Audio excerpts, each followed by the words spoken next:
Hello students, welcome to your channel C for chemistry class.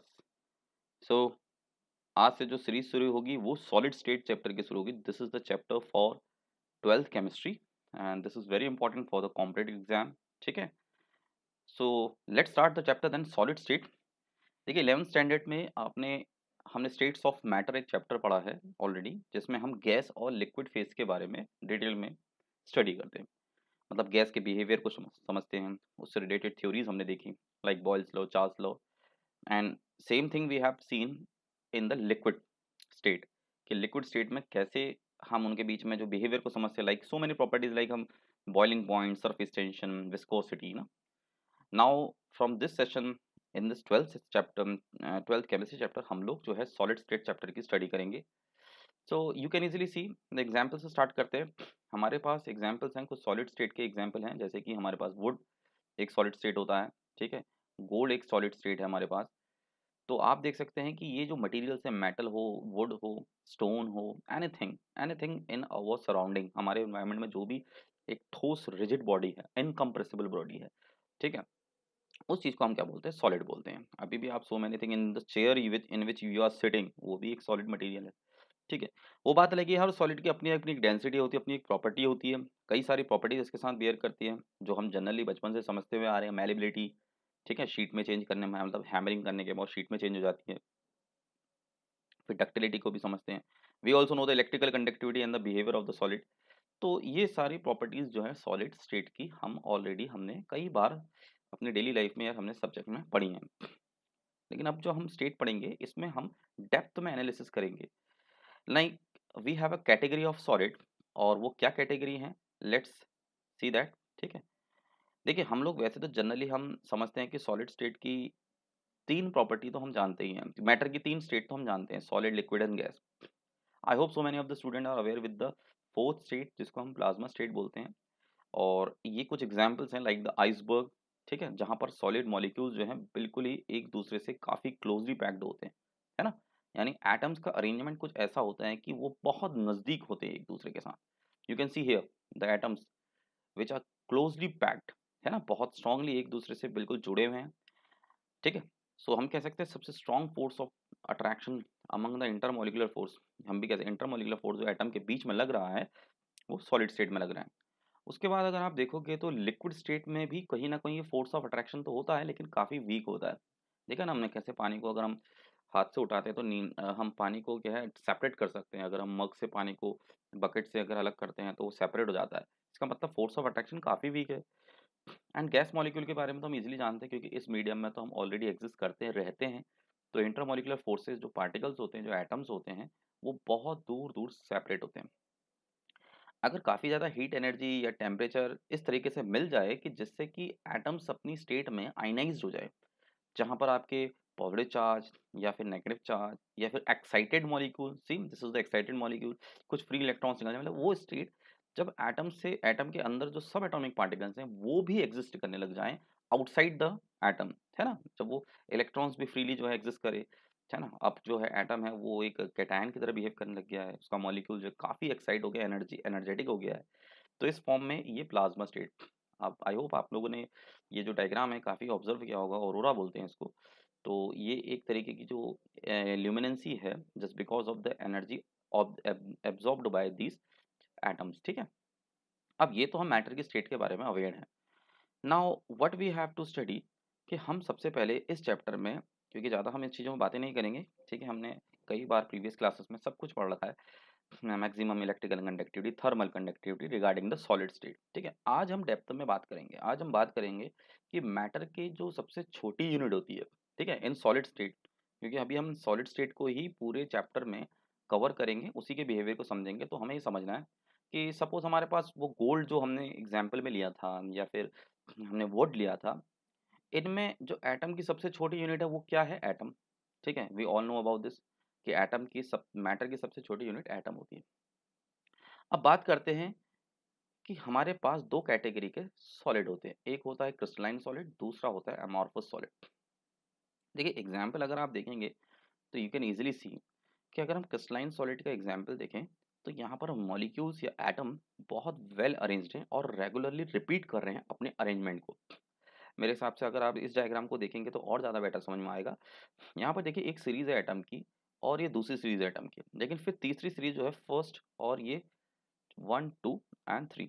तो आप देख सकते हैं 1 वाली जो सीरीज़ है और जो 3 वाली सीरीज़ है बिल्कुल रिपीट कर रही है। अगेन यू कैन ईज़िली से जो 4 एंड 2 है ये फिर रिपीट कर रही है और इसी तरीके से ये रिपीटिशन जो है कंटिन्यूअसली चलते रहता है। तो जहाँ पर भी हम एटम्स के अरेंजमेंट को लॉन्ग रेंज ऑर्डर में रिपीट होते हुए देखते हैं, यानी इनका जो पैटर्न है 3 डायमेंशन में, ठीक है? तो आपको ये समझना है कि जो मॉलिक्यूल्स हैं, जो एटम्स हैं, वो एग्जिस्ट 3 डायमेंशनली एग्जिस्ट करते हैं, ठीक है?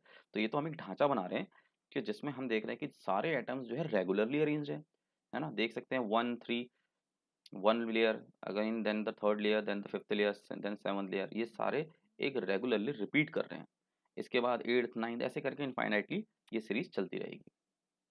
तो इस तरह के अरेंजमेंट को हम बोलते हैं क्रिस्टलाइन सॉलिड, जहाँ पर हमें लॉन्ग रेंज जो है रिपीटिंग ऑर्डर मिलता है एटम्स का, ठीक है? लेकिन अगर हम एमॉर्फस सॉलिड की बात करें तो यहाँ पर देखिए कैसे हमारे पास एटम्स अरेंज कुछ हद तक है। जैसे समझ लीजिए कि यहाँ पर 1 2 तो ठीक से थे, लेकिन थर्ड वाला फिर गड़बड़ हो गई। फोर्थ वाले एटम को देखेंगे तो एक सीरीज में आ तो रहा है, लेकिन फिर उसके बाद फिफ्थ, लेकिन फिर यहाँ पर मिसिंग है। तो हम देख सकते हैं कि एटम्स का जो अरेंजमेंट है वो शॉर्ट रेंज तक है। ऑर्डर्ड में तो रहता है, देखिए अगर ऑर्डर्ड में देखें, ये देख सकते हैं ये एक ऑर्डर्ड अरेंजमेंट, ठीक है? फिर ये एक जैसे ये एटम एटम्स की सीरीज जो ऑर्डर्ड है, ये भी एटम की सीरीज ऑर्डर्ड है, लेकिन अब ऑर्डर्ड नहीं है ना, बिल्कुल चेंज हो गई। तो बहुत शॉर्ट रेंज तक ये क्या करती है, सीरीज आपकी ऑर्डर्ड में रहती है। फिर उसके बाद इसकी जो है डिफरेंट अरेंजमेंट जो है वो प्रॉपर्टी ये शो करता है। Like in the first diagram also you can सी, यहाँ पर एटम्स कैसे आपके जो है एक पर्टिकुलर लेंथ में, हाइट एंड लेंथ और विड्थ में इजीली जो है एग्जिस्ट कर रहे हैं। देख सकते हैं ना कैसे आपके जो है इजीली ये आपके एक रेगुलर ऑर्डर में अरेंज है। लेकिन एमॉर्फस में देखेंगे तो किस तरीके से एक बिल्कुल डिसअरेंज सा पैटर्न है। यहाँ पर मॉलिक्यूल पहले स्ट्रेट हैं, फिर टिल्टेड हो गए हैं, है ना? यहाँ पर कुछ और अरेंजमेंट है। तो इस तरह की कैटेगरी को हम एमॉर्फस सॉलिड कहते हैं। इसके कुछ एग्जाम्पल्स हैं। मोस्ट ऑफ द हमारे जो एटम्स हैं जनरली सभी क्रिस्टलाइन होते हैं, लेकिन कुछ एग्जाम्पल हमारे पास डेली लाइफ में एमॉर्फस के फॉर्म में भी होता है। लाइक ग्लास जो है हमारे पास, वो भी आपका जो है एक एमॉर्फस सॉलिड होता है, ठीक है? यहाँ पर एक एग्जाम्पल देख सकते हैं। अगर हमारे पास एक मार्बल है, ठीक है, जो कि काफ़ी हार्ड होता है, वो एक क्रिस्टलाइन सॉलिड पैटर्न का होता है। देखिए यहाँ पर एटम्स का अरेंजमेंट कैसा है, बिल्कुल एक ऑर्डर्ड ये एटम्स का अरेंजमेंट है। इसके जस्ट नेक्स्ट में जो एटम्स का अरेंजमेंट है वो भी एक ऑर्डर्ड में है ना? और ये देख सकते हैं लॉन्ग रेंज तक इसी तरीके से ऑर्डर रह सकता है। यूँ समझ लीजिए कि हमारे स्कूलों में जब असेंबली की लाइन लगी रहती है, तो अगर हम असेंबली की लाइन को ऐसे अरेंज करें कि एक गर्ल, एक बॉय, लेफ्ट राइट और आगे फ्रंट और बैक में girl boy, girl boy, girl boy करके, तो वो जो गर्ल बॉय की सीरीज होगी वो एक परफेक्ट ऑर्डर्ड है ना? जैसे कि boy, then girl, then boy, then girl, ये असेंबली की लाइन में हम देखते हैं, है ना? कई बार अगर हम इस तरीके से अरेंजमेंट करते हैं, हम लोग मिक्स करके चल रहे हैं, वैसे तो सेपरेट लाइन्स होती हैं, आई नो, लेकिन अगर हम इस तरीके से अरेंजमेंट करें तो ये अरेंजमेंट हमारा जो है रेगुलरली रिपीट कर रहा है और ये लॉन्ग रेंज तक रिपीट करता है। टीचर्स इसकी पूरी ख्याल रखते हैं कि सारा जो ऑर्डर है वो बिल्कुल भी चेंज ना हो। लेकिन अचानक आप देखते हैं कि कुछ बच्चे लेट आते हैं, फिर उनको जो है लास्ट के लाइन में लगाया जाता है, तो वो बिल्कुल ही ऑर्डर सारा बिगाड़ देते हैं, चेंज कर देते हैं। जैसे गर्ल होगा तो पीछे यहाँ पर बॉय बॉय सीरीज आ जाएगी, या बॉय के पीछे गर्ल गर्ल सीरीज आ जाएगी, या मतलब एक तरीके से डिसऑर्डर अरेंजमेंट आ जाएगा। वो सभी अरेंजमेंट हमें कहाँ देखने को मिलते हैं, एमॉर्फस सॉलिड में। तो ये इसका एग्जाम्पल है, chalk is the example for this, कि यहाँ पर हमारे पास जो अरेंजमेंट है एटम्स का वो शॉर्ट रेंज तक ही एग्जिस्ट करता है। फिर उसके बाद वो ऑर्डर जो है, वो सीरीज जो है बिल्कुल ही चेंज हो जाएगी, ठीक है? अब एग्जाम्पल आप देख सकते हैं, आर्मी एक और एग्जाम्पल देख सकते हैं। जैसे आर्मी अभी मार्च पास करती है तो कैसे ऑर्डर्ड में होती है, आपने देखा होगा। उनके जो फुट स्टेप्स होते हैं, उनकी वेविंग जो उनकी हैंड्स की होती है, वो भी सब ऑर्डर्ड में होती है ना? तो इसको एक तरीके से कंसिडर कर सकते हैं कि क्रिस्टलाइन सॉलिड में भी यही अरेंजमेंट रहता है। लेकिन अगर एक क्राउड को देखें, एक जनरल क्राउड को देखें, कहीं रैली है या कुछ क्राउड है, तो वहाँ क्राउड को हम देखते हैं तो वहाँ बिल्कुल ही कोई अरेंजमेंट नहीं है, कोई भी मतलब एक ग्रुप है जहाँ पर कई कई काफ़ी सारे छोटे बच्चे हैं या बड़े हैं। तो ऐसे हम अरेंजमेंट को हम कह सकते हैं कि शॉर्ट रेंज तक तो एग्जिस्ट कर रहा है, लेकिन बहुत लॉन्ग रेंज तक वो एग्जिस्ट नहीं करता है। इसी को हम बोलते हैं amorphous solid. I hope this is clear now. अब हम कुछ इंपॉर्टेंट बात, जो यहाँ से वेरी इंपॉर्टेंट चैप्टर की जो शुरुआत होती है, कि भाई crystal lattice and the unit cell, अब ये क्या चीज़ है?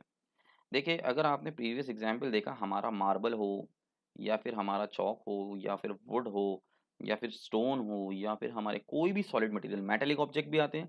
देखिए टाइप्स ऑफ सॉलिड भी हैं जिनके बारे में मैंने जो है उसको मैं वर्बली बता देता हूँ कि मॉलिक्यूलर सॉलिड भी एग्जिस्ट करते हैं, है ना। आयनिक सॉलिड तो आप जानते हैं NaCl, और उसके बाद मेटेलिक सॉलिड से आप अवेयर हैं। अब ये सभी जो एटम जो मैटर है ना, मेटल जो सॉलिड जितने भी हमारे पास सॉलिड हैं, इन सब की जो छोटी यूनिट है, मान लीजिए हमारे पास ये चौक जो है रखी है, जो चौक यहाँ पर, इस चौक का जो जो पूरा फॉर्मेशन हुआ है ये तभी हुआ होगा जब कई सारे छोटे छोटे एटम्स बिल्कुल कंबाइंड हुए होंगे और क्लोजली पैक्ड, ठीक है, बिल्कुल क्लोजली पैक्ड होंगे। ठीक, या कोई आयरन की रॉड समझ लीजिए, मान लीजिए कि आयरन की रॉड है कोई, और यहाँ पर सारे एटम बिल्कुल क्लोजली पैक्ड हैं, बिल्कुल भी इनके बीच में स्पेस नहीं है। तो एटम जब सारे पास पास हैं तो इनका एक रेगुलर अरेंजमेंट है। तो हम क्या बोलते हैं कि सबसे छोटी यूनिट जो है किसी भी मैटर की वो क्या होती है, एटम होती है, उसको हम बोलते हैं एटम। बट आज हम ये बोलेंगे कि किसी भी सब मैटर की सबसे छोटी यूनिट, यानी जो ये पूरा आयरन की रॉड बनी है एटम से, हम इसको ये नहीं कहेंगे कि छोटी यूनिट या smallest unit of any matter is atom. आज से हम इसको बोलेंगे दैट इज यूनिट सेल। हम इसको बोला जाएगा यूनिट सेल कहेंगे। Is that clear? क्या कहेंगे कि किसी भी मैटर की सबसे छोटी यूनिट यानी एक सेल। अब सेल क्या होता है, देखिए सेल यहाँ पर दिख रहा है आपको, एक पिंजरे की तरह, एक रूम की तरह, जिसके क्या होती हैं 6 फेज होते हैं। यानी हमारे पास जैसे 4 वॉल हुई, फ्लोर हो गया, एंड दिस इज हाइट, है ना। रूम होता है ना, रूम रूम की सीलिंग, फ्लोर, 4 दीवारें। तो एक सेल की तरह है ना, पिंजरे की तरह। तो अब ये कहा गया है कि किसी भी मैटर की सबसे छोटी यूनिट जो होगी वो एटम तो नहीं, एक यूनिट सेल होगी। लेकिन यहाँ पर एटम और यूनिट सेल के बीच में रिलेशन है। वो रिलेशन क्या है आपको थोड़ी देर में पता लग जाएगा। देखिए अर्लियर वी यूज्ड टू से, हमें बचपन में यही पढ़ा जाता है कि किसी भी मैटर की सबसे छोटी यूनिट क्या होती है, एटम होती है। बट आज हम कहेंगे कि सॉलिड स्टेट में, किसी भी सॉलिड स्टेट में, प्लीज रिमेंबर, हाँ, क्योंकि हम यहाँ पर सिर्फ सॉलिड स्टेट का ही स्टडी कर रहे हैं, ठीक है। ये चीज़ें जो है गैसेस और लिक्विड के लिए बिल्कुल भी लागू नहीं होंगी, ठीक। और मैं फिर कहता हूँ, जो हमें पढ़ाया गया था, जो हमें बताया गया था कि सबसे छोटी यूनिट एटम है, वो गलत भी नहीं है, ठीक है। हम इसका रिलेशन अभी यूनिट सेल, जो आज हम बोल रहे हैं कि मैटर की सबसे छोटी यूनिट जो है वो एक यूनिट सेल होगी, एक पिंजरे के फॉर्म में होगी। ये कई सारे यूनिट सेल मिल करके एक पूरे मैटर का फॉर्मेशन करते हैं। तो ये भी रॉन्ग नहीं है और जो हमें बताया गया था वो भी रॉन्ग नहीं है। हम इसके बीच के रिलेशन को अभी समझेंगे कि कैसे ये रॉन्ग नहीं है। चलिए हम थोड़ा इसको और डिटेल में देखते हैं। यहाँ पर एक डायग्राम दिख रखा है आपको। ये डायग्राम एक तरीके से आप कंसिडर कर लीजिए KCl, ठीक है। मैं यहाँ पर लिख देता हूँ। जैसे कि हमारे पास सॉल्ट होता है KCl, तो ब्लू वालों को सभी को हम K मान लेते हैं, ग्रीन ग्रीन वालों को हम Cl मान लेते हैं। तो आप जानते हैं कि ये एक सॉल्ट है और सॉल्ट का कॉम्बिनेशन हम देखते हैं सॉलिड फॉर्म में होता है। आप इसका 3 डायमेंशन फॉर्म देखेंगे तो ये KCl जो है ना, एक तरीके से ऐसे अरेंज होता है कि हर Cl के, क्योंकि Cl तो नेगेटिव फॉर्म में होगा और K जो होगा पॉजिटिव फॉर्म में, तो ये Cl जो है अपने सराउंडिंग में केवल पॉजिटिव चार्ज के एटम से ही सराउंडेड होगा, इस तरीके से एक रेगुलर रिपीटिंग। तो ये क्रिस्टलाइन के एग्जाम्पल्स हम देखेंगे, ठीक है। अब आप ये समझ लीजिए, यहाँ से जितने भी हम एग्जाम्पल्स देखेंगे, जो भी हम टॉपिक पढ़ेंगे, उन सब में हम क्रिस्टलाइन को मोस्टली कंसिडर करेंगे। तो जैसे ये KCl का एग्जाम्पल लिया है, और KCl का एक नमक का पूरा टुकड़ा है हमारे पास, ब्लॉक है, ठीक है, एक सॉल्ट का। इसको जूम कर दिया है मैंने, ठीक है, ये KCl सॉल्ट है, और उसको जूम करके दिखा रहा हूँ कि आपको कि कैसे KCl में पोटेशियम और क्लोरीन के एटम्स अरेंज्ड हैं। तो potassium chlorine, then potassium chlorine, ये सीरीज आपकी इनफाइनाइटली चलती रहेगी पूरे 3 डायमेंशन में, ठीक है। आई होप समझ रहे हैं आप कि इसके नीचे भी यहाँ पर भी क्या होगा, Cl होगा, ठीक है। Again there is a K है, और ये जो K है हमारा, जो K पॉजिटिव लिखा है, इसके जस्ट नीचे ग्रीन बॉल दिख रही है आपको, ये भी Cl नेगेटिव की होगी, ठीक है, जस्ट नीचे। और अगर हम इसको कंसिडर करें Cl नेगेटिव, तो इसके नीचे, ठीक नीचे वाली लेयर में जहाँ पर ये ग्रीन है, ठीक है, ये ग्रीन है ना, तो इसके बगल में जो यहाँ पर जो Cl है, ये Cl के नीचे भी ब्लू वाला K पॉजिटिव होगा। तो अब आपको मेरे ख्याल से समझ में आ रहा है कि KCl जो एग्जिस्ट कर रहा है, वो ऐसे एग्जिस्ट कर रहा है कि जो K है वो अपने सराउंडेड में, यानी इसके अगर हम देखें यहाँ पर एक सीरीज और बनाते, तो अगेन यहाँ पर कोई Cl ही होता, ग्रीन बॉय। और इस ग्रीन वाले के नेक्स्ट में जो देखते तो हमारे पास जरूर K पॉजिटिव होता है ना। तो ये जो एटम की सीरीज है, ये पूरे सॉलिड नेटवर्क को बनाती है जो 3 डायमेंशन में एक्सिस्ट करता है, ठीक है। आई होप आप लोगों को ये क्लियर हो रहा है। अब हमने तो पढ़ना है कि यूनिट सेल क्या होता है, ठीक है, हमें ये समझना है कि यूनिट सेल किसको बोलते हैं। अब बच्चों अगर मैं ध्यान से देखूं, ठीक है, मैं ये इरेज कर देता हूँ फिर आपको, ताकि ये डायग्राम से क्लियरली समझ में आए। ठीक है, अगर मैं ये एटम्स की, जो हमारे पास ये एटम है ना, ये लेयर्स हैं, पहली लेयर मान लीजिए 3D में है, ये आपको समझ में आ रहा है, डायग्राम बिल्कुल क्लियर है। ठीक है, और ये दूसरी लेयर है, तीसरी लेयर है, ऐसे हमारे पास पूरी एक क्यूबिकल ब्लॉक का नेटवर्क है। तो अगर मैं इनके सेंटर को हाइपोथेटिकली इमेजिन करूं और ज्वाइन कर दूं, मैं ये कहूं कि इनके सेंटर को ज्वाइन कर दिया जाए, ठीक है, सेंटर टू सेंटर, और वो भी सिर्फ स्ट्रेट लाइन में, ना कि डायगोनली। ठीक है, लाइक दिस, जैसे मैं इसको ज्वाइन कर रहा हूँ। ठीक है, I have joined them centre to centre. अगर आप लोगों को समझ में आ रहा है कि मैं क्या कहना चाह रहा हूँ, कि इनके एटम्स को सेंटर से सेंटर हमने ज्वाइन कर दिया। ठीक है, तो यहाँ पर आप क्या देख रहे हैं, जो मैं ये डॉट लाइंस रेड बना रहा हूँ, तो एक किसका फॉर्मेशन हो रहा है, एक स्क्वायर का फॉर्मेशन हो रहा है। ठीक है, ये आपको ध्यान से समझना है। ऐसे ही सेम हम यहाँ पर भी बना सकते हैं।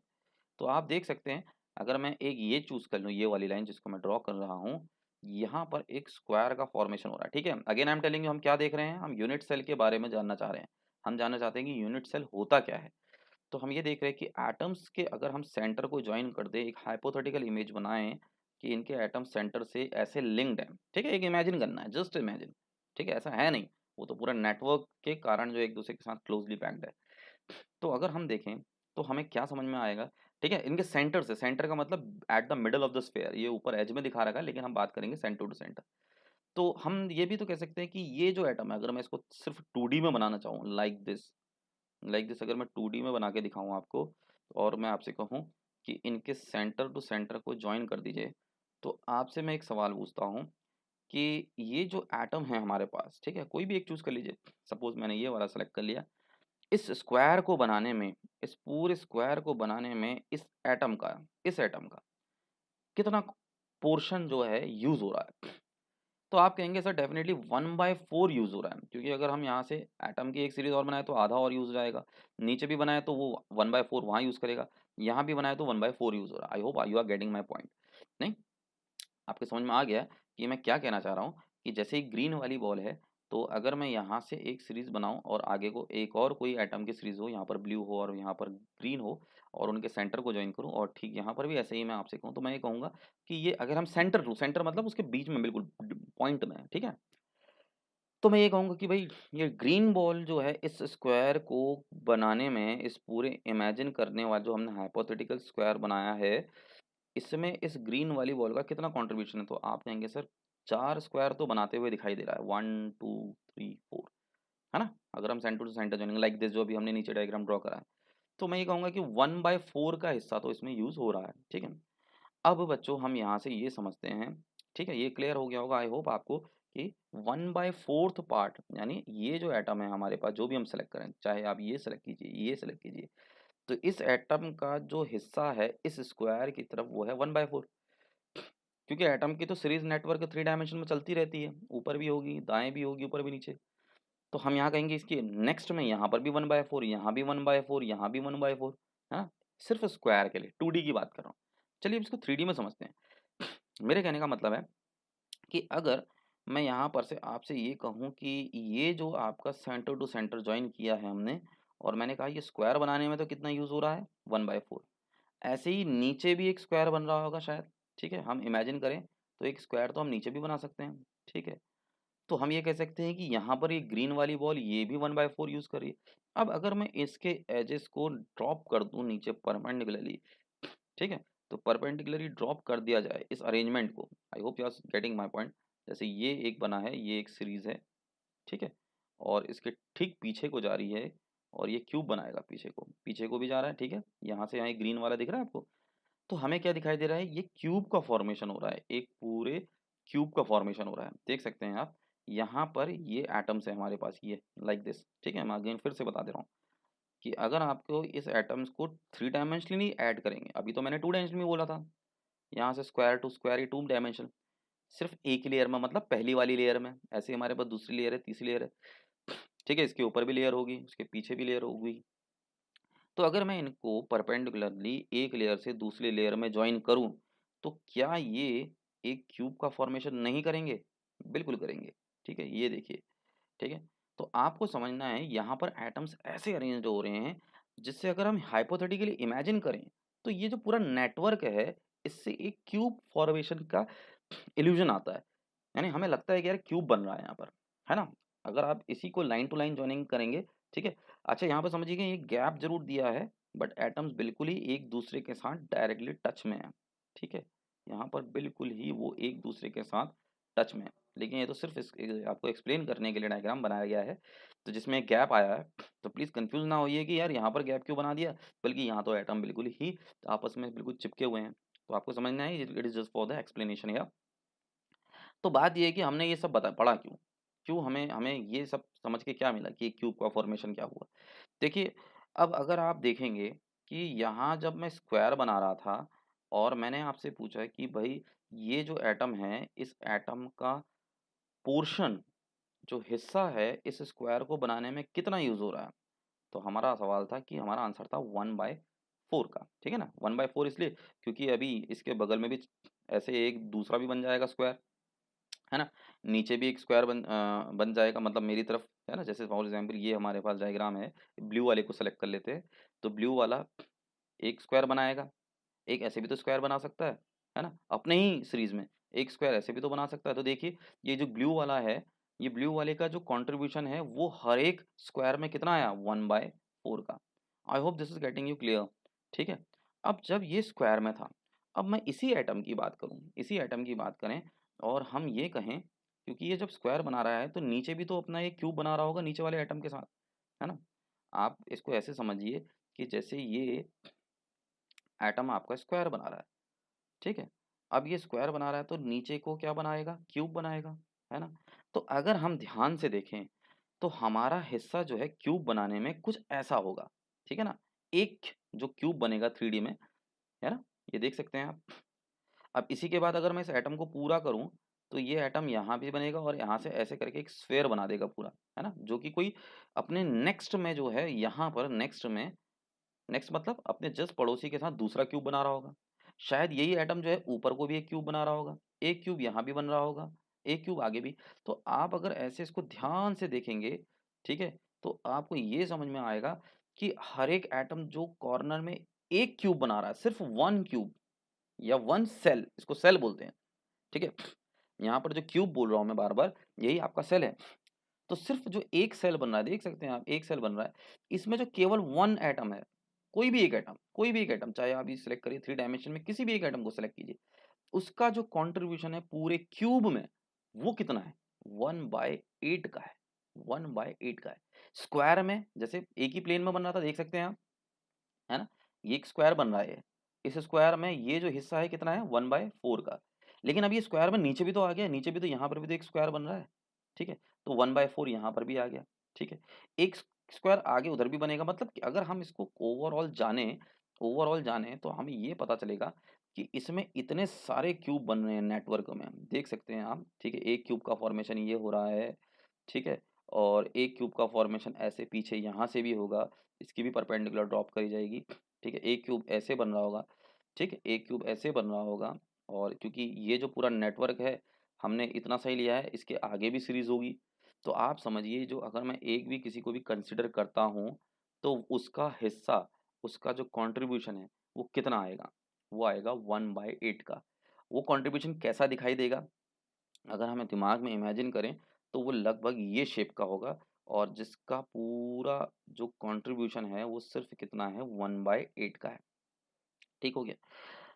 अच्छा, हमें ये पता चल गया कि एक सिंपल जो सेल बनता है, सिंपल सेल मतलब जिसमें क्यूब का फॉर्मेशन चलता है, उसमें जो एटम्स पार्टिसिपेट कर रहे हैं, उनमें से ईच एटम का पार्टिसिपेशन कितना है? 1/8 का है। और ऐसे हमारे पास जो क्यूब फॉर्मेशन करने में एटम्स का यूज़ हो रहा है, वो कितने होते हैं?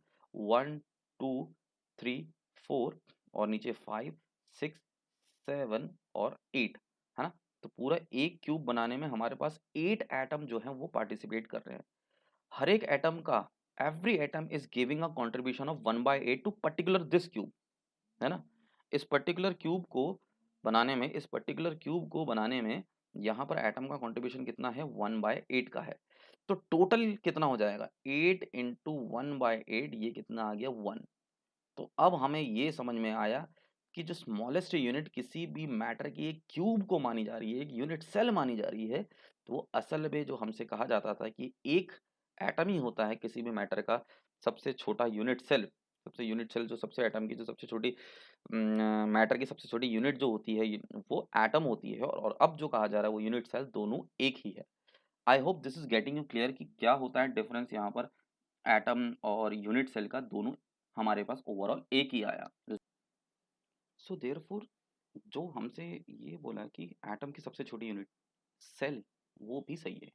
That's the reason I told you कि यहाँ पर एक रिलेशन होगा जो कि यूनिट सेल और एक मैट एटम के बीच में, यानी जो कंप्लीट यूनिट सेल है वो यूनिट सेल जो है हर एटम के 1/8 के कॉम्बिनेशन से मिलके बना। तो सभी का अगर हम 1/8, इसका भी 1/8 हुआ, एट एट्थ हिस्सा, और इसका भी 1/8, इसका भी 1/8, अगर हम सबका 1/8 पोर्शन को ऐड करें तो ये एक एटम एक पूरे सॉलिड सेल का फॉर्मेशन करता है। और जहाँ पर हम ये कहेंगे कि सारे का सबका कॉम्बिनेशन जो है एक वन एटम बनाएगा। तो जो हमसे कहा गया है कि भाई smallest unit of any matter is one atom, और जो अब हम पढ़ेंगे कि smallest unit of any matter is unit cell, दोनों ही सही हैं, दोनों ही अपनी जगह बिल्कुल क्लियर है। I hope this is clear. ठीक है, तो यहाँ पर आप देख सकते हैं कि कई सारे एटम से अरेंज्ड हैं। ठीक, अब यहाँ जो पॉइंट जो पोजीशन होती है जहाँ पर एटम एग्जिस्ट करता है, बच्चों एक नई चीज़ है, इसको याद रखिएगा। जहाँ पर ये एटम की अपनी एक जगह है पोर्शन में, जहाँ ठीक है ना, जैसे यहाँ पर इसे अगर मैं इसको हटा दूँ तो यहाँ पर एक स्पेस खाली हो जाएगी। तो यही जो प्लेस है इसी को बोलते हैं लैटिस साइट और क्रिस्टल लैटिस। इसी को क्रिस्टल लैटिस साइट भी बोला जाता है। ठीक है, लैटिस साइट भी कहा जाता है, और यही लैटिस पॉइंट भी होता है। ठीक है, तो ये वो जगह है जहाँ पर एटम्स बिल्कुल ही अरेंज्ड है। अब समझ लीजिए अगर किसी एटम को अगर हमें बिल्कुल ही अलग करना है, सपोज आपने देखा होगा हमें एटम को, हमें सॉलिड मैटर को, हमें केसीएल को डिसॉल्व करना है, तो वो केसीएल डिसॉल्व कब होगा? जब अपने इस यूनिट प्लेस से, यानी इस प्लेस से बाहर आएगा, है ना। जैसे सपोज के है, ये बाहर आएगा, धीरे धीरे अदर एटम्स भी अपनी अपनी लैटिस साइड से बाहर आके डिसॉल्व होंगे सॉल्वेंट में। तो ये जो लैटिस पॉइंट है जहाँ पर एटम रहते हैं, क्या हमें इन एटम को बाहर निकालने के लिए अपने सॉलिड नेटवर्क से एनर्जी देनी पड़ेगी, and that energy is known as lattice energy, है ना।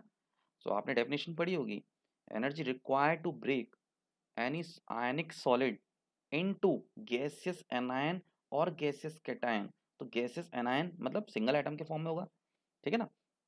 तो ये कैटायन और एनायन जब अपने इस लैटिस साइट से बाहर आएगा आफ्टर एब्जॉर्बिंग द एनर्जी, तो वो एनर्जी क्या कहलाएगी? लैटिस एंथैल्पी और लैटिस एनर्जी। तो इसी पोजीशन को हम क्रिस्टल लैटिस साइट भी बोलते हैं, और यहाँ पर जो एटम्स अरेंज्ड होते हैं ये काफ़ी स्ट्रांगली अरेंज्ड होते हैं। ठीक है, I hope you are getting my point कि यहाँ जो पोजीशन जिस समय एटम अपनी एक पोजीशन इन्होंने गेन करी है जिसको हम लैटिस साइट बोल रहे हैं, ठीक है, इन्हीं को हम क्या बोलते हैं? लैटिस पॉइंट, और यहाँ पर बहुत स्ट्रांगली ये अरेंज्ड होते हैं। बच्चों अगर आपसे ये भी आप जान लीजिए, कुछ पॉइंट्स जो आगे हम डिस्कस करेंगे अगले लेक्चर में, जिनके बारे में हम जानेंगे, वॉइड्स क्या होता है, खाली स्पेस, जो एक एम्प्टी स्पेस है किसी यूनिट सेल में। आप देख रहे हैं ये वो पोर्शन है जहाँ पर एटम एग्जिस्ट नहीं कर रहा है, यानी इस पूरे क्यूब का वॉल्यूम देखा जाए वो पूरा एटम ने कवर नहीं किया है, केवल उन एटम्स के जो कॉर्नर में एटम है, 8 एटम है ना हमारे पास, 1 2 3 4, तो ये 8 एटम के 1/8 हिस्सा ही जो है वो पार्टिसिपेट कर रहा है, बाकी ये जो स्पेस है ये अनकवर्ड है, और यही अनकवर्ड हिस्सा जो है ये वाइड बनाता है। ठीक है, सो अब मैं आपको एक छोटा सा इसका इंटरेस्ट क्यूरियोसिटी जगे इसलिए ये बता देता हूँ। आपने सुना होगा कहीं पर मेटल हाइड्राइड्स। तो सपोज ये कोई मेटल है आपका, तो अगर मैं कहूँ कि मेटल हाइड्राइड हम बनाते हैं तो कैसे बनते हैं, तो आप देखेंगे वो हाइड्रोजन के एटम वो इन छोटी स्पेस जो ये वाइड्स है यहीं आकर के अपनी स्पेस को ऑक्यूपाई करते हैं, इसीलिए कॉम्बिनेशन इसका क्या है? मेटल हाइड्राइड बन गया। सो मैंने डेफिनेशन चेंजेस या प्रॉपर्टी चेंजेस लाइक डेंसिटी, है ना। तो यहाँ पर वो स्पेसेस भी होती हैं। हम ये भी कहते हैं कि एटम जो है यूनिट सेल में जो स्पेस ऑक्यूपाई करते हैं वो 100% नहीं करते हैं, वो कुछ परसेंटेज रहता है। ठीक है, चलिए ये बातें तो हम जब हम वॉइड्स को सीखेंगे वहाँ भी हम डिस्कस करेंगे। नाउ हमें क्या समझना है कि एटम जो यूनिट सेल है इसकी कैटेगरी कितने टाइप की होती है, ये कितने फॉर्म में होता है? क्या एक सिंपल क्यूबिक फॉर्म में ही एग्जिस्ट करता है कोई भी सॉलिड नेटवर्क? क्या वो एक क्यूब के फॉर्म में, एक सिंपल यूनिट सेल इसी के फॉर्म में एग्जिस्ट करता है? सो लेट्स सी हियर, हमारे पास ऐसे 3 एग्जांपल हैं। देखिए सिंपल यूनिट सेल तो अभी हमने पढ़ा। ठीक है, आप देख सकते हैं कि जो मैंने आपसे इमेजिन करने के लिए बोला था, हर एक एटम का एक क्यूब फॉर्मेशन हो रहा है, ब्लैक वाला आप देख सकते हैं यहाँ पर, ये क्यूब है, ठीक है, जिससे इसका कॉन्ट्रीब्यूशन 1/8 है, तो यहाँ पर भी एक क्यूब बनेगा 1/8, यहाँ भी होगा 1/8, यहाँ तो टोटल हो गया 1, ठीक है। अब अगर आप देखें ऐसे हमारे पास तीन तरह के होते हैं, simple cubic, body centred cubic और फेस सेंटर्ड क्यूबिक। देखो तीनों में डिफरेंस क्या है। सिंपल क्यूबिक को तो अभी हमने समझ लिया कि भाई जो यूनिट सेल है उसमें केवल और केवल कॉर्नर के एटम्स पार्टिसिपेट करते हैं, और वो भी कितना, उसका 1/8, जो कि सभी का मिल करके 1/8 इंटू 8 मिला करके 1 बना देता है, ठीक है। I hope you are getting my point. लेकिन जो नेटवर्क किसी भी सॉलिड का जो नेटवर्क है उसमें कुछ ऐसे एग्जाम्पल भी हैं जहां पर एटम कॉर्नर के अलावा सेंटर में भी एग्जिस्ट करते हैं, यानी इस पूरे क्यूब के अंदर होंगे। उसका एक एग्जांपल आप ये देख सकते हैं। देखिए मैं फिर बता रहा हूँ, एक्चुअल नेटवर्क जो होता है वो यही होता है, या ये, ठीक है, ये असली में यही है, बट ये जो दूसरा वाला डायग्राम है ये इसी का एक छोटा हिस्सा है। जो ये बताए गए हैं डायग्राम ये वाले, ये आपको एक्सप्लेन करने के लिए, सिर्फ सिंपलिसिटी के लिए आपकी, ताकि आपकी समझ सही रहे कि आप समझना क्या चाहते हैं, ठीक है। I hope you are getting my point. तो आप देख सकते हैं कि बॉडी सेंटर्ड की बात करते हैं पहले। तो बॉडी सेंटर्ड वो है कि जो बिल्कुल सेंटर में लाई कर रहा है एटम, यानी हमारे पास नेटवर्क कॉर्नर वाले तो हैं जो कि 1/8 कर ही रहे हैं, सभी मिलकर के 1/8 कंट्रीब्यूट कर रहे हैं, किसमें, एक यूनिट सेल में। इसके अलावा एक एटम और है जो कि आपका कहाँ एग्जिस्ट कर रहा है, ठीक इस कंप्लीटली पूरे सेल के अंदर। देख सकते हैं ये वाला एग्जाम्पल भी।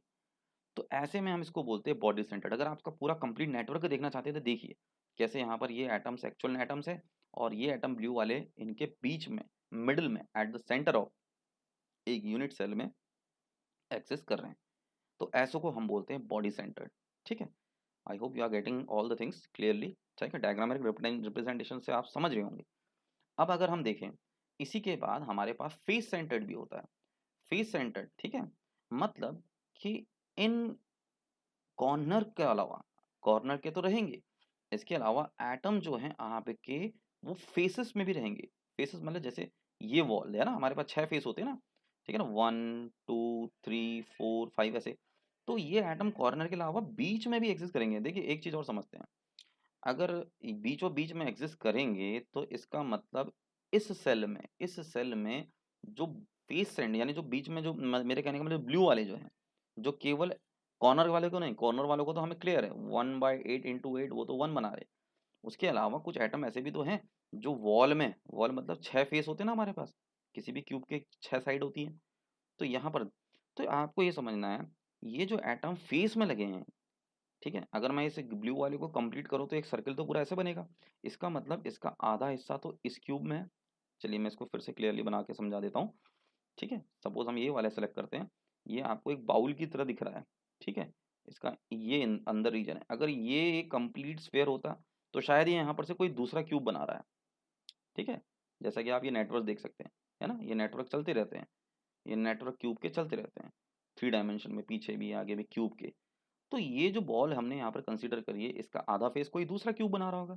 तो इस क्यूब में इस बॉल का, इस हाफ जो सेल का, जो एटम का, ठीक है, इस पॉइंट का, इस एटम का कंट्रीब्यूशन इस सेल में कितना होगा, वो होगा 1/2 यानी हाफ। अब क्योंकि हमारे पास 6 फेसेस हैं, ऐसे 6 फेस मतलब 6 साइड हैं क्यूब की, सेल की, है ना, सेल की हमारे पास 6 साइड्स है, एक, ठीक है, दो, ऐसे ही तीसरी नीचे होगी, चौथी ये है, पांचवी इसके पीछे होगी, छठी इसके पीछे आगे होगी। तो टोटल हमारे पास 6 फेसेस है। तो हर एक एटम का कंट्रीब्यूशन अगर इस सेल में 1/2 है तो 6 का कितना होगा, 1/2 इंटू 6 दैट इज 3। अब आपको कुछ चीजें समझनी है बच्चों, ठीक है, हमें ये भी समझ में आ गया। समझना क्या है कि कॉर्नर के एटम तो मिल करके कर रहे हैं 1/8 इंटू 8 दैट इज 1, ठीक है, यानी हर एक एटम 8 है, और हर एटम का कंट्रीब्यूशन 1/8 दैट मीन्स 1। इसके अलावा फेस सेंटर, जिसको शॉर्ट में हम एफसीसी बोलते हैं, इसके अलावा 3, हर एक फेस में 1/2 भी है। हर एक फेस के एटम का कंट्रीब्यूशन यूनिट सेल में कितना है, 1/2। ऐसे हमारे पास 6 फेस है, इसका मतलब टोटल कितने हुए, 3, यानी 3 + 1 हमारे पास कितना आया, 4 आ गया। यानी हम ये कहेंगे कि एक simple unit cell in FCC, ठीक है, simple unit cell in FCC, how many atoms are there, 4 atom. कितने एटम प्रेजेंट होंगे किसी भी एफसीसी कैटेगरी के सॉलिड नेटवर्क में, फिर से सुन लीजिए, बहुत इजी लैंग्वेज में बोल रहा हूँ। किसी भी एफसीसी कैटेगरी के सॉलिड नेटवर्क में अगर एक यूनिट सेल बन रहा है तो उसमें कितने एटम पार्टिसिपेट कर रहे हैं? उसमें पार्टिसिपेट कर रहे हैं आपके 4। ठीक है, I hope this is clear now. अगर हम बीसीसी में देखें, बीसीसी मतलब बॉडी सेंटर्ड कैटेगरी वाले सॉलिड नेटवर्क में, वहां कितने एटम किसी भी पर्टिकुलर यूनिट सेल में होते हैं? तो देखिए, हर एक कॉर्नर में 1/8 है, ऐसे हमारे पास 8 कॉर्नर हैं, तो टोटल एटम का कॉन्ट्रीब्यूशन 1/8 इंटू 8 दैट इज 1, ये कॉर्नर वालों का। ठीक है, कॉर्नर वाले तो हर जगह सेम है। इसके अलावा एक कंप्लीट एटम पूरे यूनिट सेल के अंदर फंसा हुआ है, जिसका कंट्रीब्यूशन किसी दूसरे क्यूब में नहीं है ना? जैसे फेस सेंटर्ड वालों का तो आधा हिस्सा यहाँ है तो आधा इधर है, ठीक है ना? इनका हाफ हिस्सा यहाँ है तो हाफ दूसरे क्यूब में। लेकिन बॉडी सेंटर्ड में ऐसा नहीं होता, ये पूरा एटम जो है बीचों बीच क्यूब के जो है बिल्कुल ही फंसा हुआ है, ऐसा आप समझ सकते हैं। ठीक है, तो टोटल एटम गिने काउंट करेंगे तो कितने होंगे? 1 इंटू 1 दैट इज 2। तो हमें ये पता चलता है कि सिंपल क्यूबिक कैटेगरी वाले एटम जो होंगे, वहां पर किसी भी यूनिट सेल में कितने एटम होंगे? 1। लेकिन जो बॉडी सेंटर्ड यूनिट सेल होगा वहां पर टोटल एटम किसी भी यूनिट सेल, फिर से बोल रहा हूँ, बॉडी सेंटर्ड क्यूबिक कैटेगरी के सेल में जो नंबर ऑफ एटम पार्टिसिपेट कर रहे होंगे वो कितने होंगे? 2। और एफसीसी कैटेगरी के जो नंबर ऑफ एटम पार्टिसिपेट कर रहे होंगे वो कितने कहलाए जाएंगे? 4 होंगे। I hope this is getting clear to you. ठीक है, सो आगे बढ़ते हैं। और देखिए बच्चों, इसके बाद ये जो फर्स्ट हमारा लेक्चर है, ठीक है, इसमें आज आपको यही समझना है कि किस कैटेगरी के होते हैं। तो यहाँ पर ब्रेविस ने अपने नेटवर्क से नंबर ऑफ जो है यूनिट सेल के फॉर्मेशन की स्टडी करी है, जो कि टोटल काउंट करने में कितने आए? 14। ठीक है, ये 14 टाइप कैटेगरी के जो है हमारे पास यूनिट सेल हैं। देखिए, उनको समझने के लिए बहुत इजी टाइप में है। देखिए, आप समझ सकते हैं, पहला आपका क्यूब है, दूसरा ट्रायगोनल शेप में है, तीसरी कैटेगरी को हम ऑर्थोरोम्बिक बोलते हैं, फोर्थ को बोलते हैं मोनोक्लिनिक, और उसके बाद मोनोक्लिनिक के बाद हेक्सागोनल, ट्रायगोनल एंड ट्राइक्लिनिक। ठीक है, ये ट्रायगोनल है, दिस इज टेट्रागोनल। ठीक है, क्लियर कर लेते हैं, ये टेट्रागोनल। अब बच्चों यहाँ पर इनको समझने के लिए कैसे समझना है आपने? देखिए, अभी हमने जो स्टडी करी है फेस सेंटर्ड, बॉडी सेंटर्ड, इनको इसी कैटेगरी में डिवाइड किया है। प्राइमिटिव सेल वो होते हैं जो सिंपल यूनिट सेल हमने पढ़ा, जिसमें केवल कॉर्नर के एटम पार्टिसिपेट करते हैं। तो अगर आप इस कैटेगरी में नीचे सभी को देखोगे तो आपको सारे एक ही मिलेंगे, कि जो कि सिर्फ और सिर्फ किसमें है, कौन से एटम पार्टिसिपेट कर रहे हैं? कॉर्नर वाले, देख सकते हो कॉर्नर। ठीक है, कॉर्नर। अब ये वैरायटी क्यों है, ऐसी वैरायटी क्यों आई है? तो देखिए, वैरायटी इसलिए आई है, अगर हम इनके लेंथ को देखें, जैसे सिंपल क्यूबिक सेल टाइप के जो कैटेगरी होती है उसमें सभी की लेंथ, मैं इसको डाउन में समझा रहा हूँ, ठीक है, तो प्लीज़ डाउन द इसमें हम समझेंगे कॉलम वाइज। आप देखेंगे कि सिंपल क्यूबिक में जो लेंथ होती है वो सबकी सेम होती है, ए, ठीक है। लेकिन अगर टेट्रागोनल वाला अगर आप सिंपल क्यूब देखेंगे, प्लीज रिमेंबर किसका? टेट्रागोनल शेप में सिंपल क्यूब देखेंगे तो ये लेंथ थोड़ी बड़ी हो गई है। दिख रहा है आपको? ये थोड़ा लॉन्गर है, मतलब ए और ए तो सेम है, बट जो ये लेंथ है आपकी थोड़ी लंबी है, तो इसका मतलब ये वाली कैटेगरी जो है वहां पर ए इज नॉट इक्वल टू सी, मतलब सी लंबा है, ठीक है, लॉन्गर है। तो हम ये कहेंगे कि भाई है तो प्राइमेटिव, एटम तो आपके कॉर्नर वाले ही पार्टिसिपेट कर रहे हैं, बट लेंथ इसकी क्या है? थोड़ी ज्यादा है। अच्छा, अगर आप यहाँ देखेंगे ऑर्थोरोम्ब कैटेगरी में सिंपल प्राइमेटिव को, सिंपल प्राइमेटिव मतलब सिंपल यूनिट सेल को, तो आपको ये देखने को मिलेगा, ठीक है, यहाँ पर ये देखने को मिलेगा कि ये जो लेंथ है ए बी सी, ये तीनों ही इक्वल नहीं है, अलग अलग लेंथ के हैं। ठीक है ना, जैसे कुछ भी कह सकते हैं आप, जैसे हमारा मोबाइल फ़ोन का ही अगर हम डायमेंशन देखें, ठीक है ना, कोई बहुत आजकल लंबे हो गए, हाइट थोड़ा ऐसी आ रही है, देखो तीनों आपको अलग मिलेंगे, है ना? उसकी जो लेंथ होती है लंबी होती है, स्क्रीन वाली स्ट्रिप बहुत पतली होती है, बेस बहुत पतला होता है, अलग अलग लेंथ ही होती है, तीनों अलग होंगी। फिर जो मोनोक्लिनिक में आएंगे, जो कॉर्नर वाले आइटम पार्टिसिपेट करते हैं, वहां पर हमने कुछ और चीजें भी समझनी है, जैसे कि अल्फा, बीटा, गामा। ये बच्चों हमारा प्लेन वाइज एंगल को शो करेगा, मतलब कि ये लेंथ जो होगी अल्फा की होगी, इस तरीके की जो लेंथ हो गई आपकी यहाँ, ये बीटा को शो करेगी, और ये फेस में ये आ गई आपकी, तो ये गामा को शो करेगी, यानी एंगल्स दिखाएंगे। जहाँ पर आपको क्या दिखाई दे रहा है कि बीटा एंड गामा, मतलब ये वाला एंगल एंड गामा ये 90 डिग्री है, बट जो अल्फा वाला बन रहा है ना, ये टिल्टेड है, देखो ये 90 डिग्री नहीं बना रहा है। ठीक है, I hope you are getting it clearly.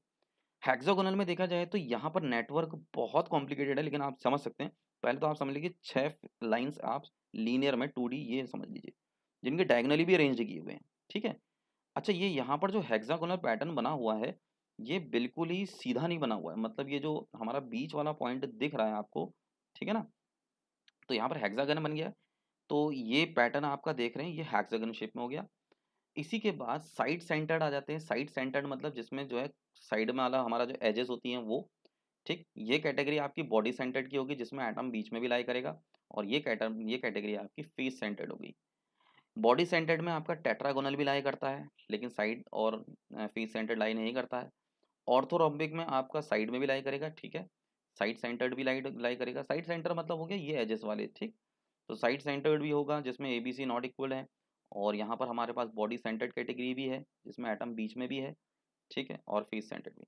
तो इस तरीके से हमारे पास ट्राइक्लिनिक ट्राइगोनल, ठीक है। क्यूबिक के 3 हो गए। आप लर्न करने के लिए भी बढ़िया मेथड है, क्यूबिक में 3 याद कर लीजिए, टेट्रागोनल में 2, ऑर्थोरोम्बिक में 4, मोनोक्लिनिक में 2, and then again hexagonal trigonal and triclinic में 3। तो टोटल यहाँ पर कितने आए, कैटेगरी 14।